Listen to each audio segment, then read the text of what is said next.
এটা হইতে পারে না, এটাই তো করতেছেন আপনি। না, এটা করতেছেন আপনি। এটা আপনি শুনেন, নিরাপত্তায় থ্রেট কারা, থ্রেট কারা, নিরাপত্তার থ্রেট কারা? আপনি তাদেরকে না ধরে আপনি আমাদের রাস্তা আটকাচ্ছেন। আপনি হবিগঞ্জে হচ্ছে 144 ধারা দিচ্ছেন, আপনি শ্রীমঙ্গলের রাস্তা আটকাচ্ছেন, আপনি আনলফুল কাজ করতেছেন। আপনি আমার কথা বলতেছেন কেন? আপনি তো 144 ধারা দিচ্ছেন, আপনি আইনের লোক না? আপনি আইনের লোক তো, আপনি বলেন কোন আইনে আপনি আমাকে এখানে বাধা দিচ্ছেন? আমরা বুঝতেছি স্যার, আমরা আমাদের সীমানা পার হইলে স্যার আপনি হয়তো বড় ধরনের কোনো ক্ষতি হইতে পারে, ক্ষতি হইতে পারে। তাইলে আপনি যদি পারেন সিকিউরিটি দিবেন, যদি না পারেন তাহলে আমরা আমাদের দায়িত্ব নিয়ে আমরা চলে যাব। স্যার আমাদেরকে স্যার আগুনে ফেলে দিতে আমরা না, আপনি আগুনে ফেলে দেন। নিরাপত্তা আছেন স্যার, গতকাল থেকে ফেলেই দিয়েছেন। এই সবাই একটু দূরে থাকেন না, যাইতেছি না। আমাদের উপরে যে হামলা হয়েছে আপনারা দেখছেন, পুরো দেশই দেখছে কি রক্তাক্ত হামলা। আমার মানে একটা ছোট্ট বাচ্চার চোখ পর্যন্ত নাই হয়ে গেছে। আমরা এটার প্রতিবাদ জানাইতে চাইতেছি এবং আমাদের একটা মামলাও করতে হবে আসলে, কারণ এখন পর্যন্ত একজনকে গ্রেফতার করা হয়নি।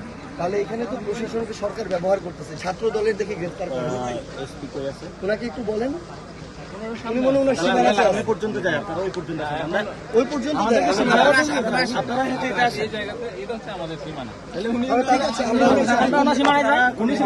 এখন পর্যন্ত মৌলভীবাজার, তাই না? আপনারা মৌলভীবাজারের নাকি? তারপরে তো আমাদের মৌলভীবাজার আটকে চলতেছে না, আমরা মনে হচ্ছে ওইদিকে ভারত মনে হয়। আমাদের আটকালে তো আটকে না। না ভাই, আমরা শেষ দিকে তো পৌরসভায় দেয়া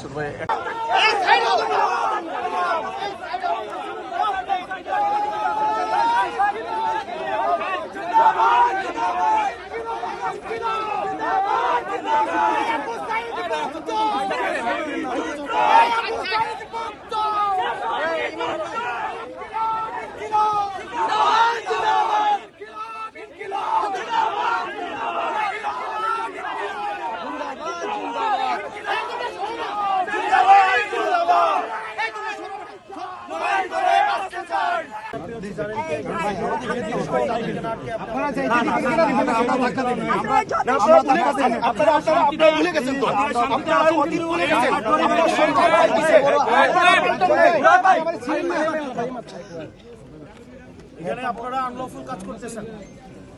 শুনেন, দলীয় আপনারা যদি রাজনীতি করেন, একদম ব্যানার খুলে রাজনীতি করেন, বিএনপি করেন, পুলিশও হবেন, আবার দলীয় এজেন্ডা বাস্তবায়ন করবেন, এটা হইতে পারে না।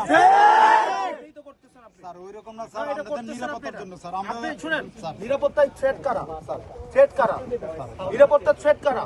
আপনি তাদেরকে না ধরে আপনি আমাদের রাস্তা আটকাচ্ছেন। স্যার আমরা আপনি হবিগঞ্জে হচ্ছে 144 ধারা দিচ্ছেন, আপনি শ্রীমঙ্গলের রাস্তা আটকাচ্ছেন, আপনি আনলফুল কাজ করতেছেন। আপনি তো 144 ধারা দিচ্ছেন, আপনি আইনের লোক না?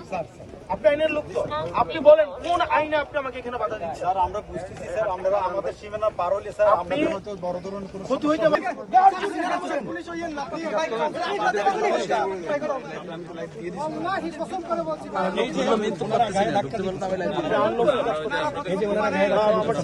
আপনি হচ্ছে জানেন কে এই জিনিসটা আটকে আপনি আমাদের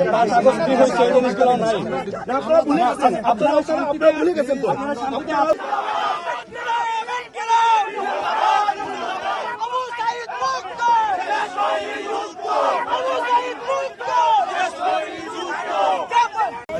আপনার অফিসারকে ডাকেন স্যার, আমি তো যদি মনে করি স্যার উনি অফিসারকে ডাকেন। হ্যাঁ, আপনি উনাকে বলে রাখতে হবে, আপনার অফিসারকে ডাকেন এখানে। নোয়েল ভাই, আসাদ ভাই ডাকতেছেন তো। মৌলভীবাজারের মতো জায়গা যদি এই অবস্থা হয়, না ভাই, আপনারা যদি আটকানো রইতে আপনারা সার্কিটেও যে কেন আমাদেরকে বললেন না? এখন রাস্তার মধ্যে আটকে সিন্ডিকেট করতেছেন, তার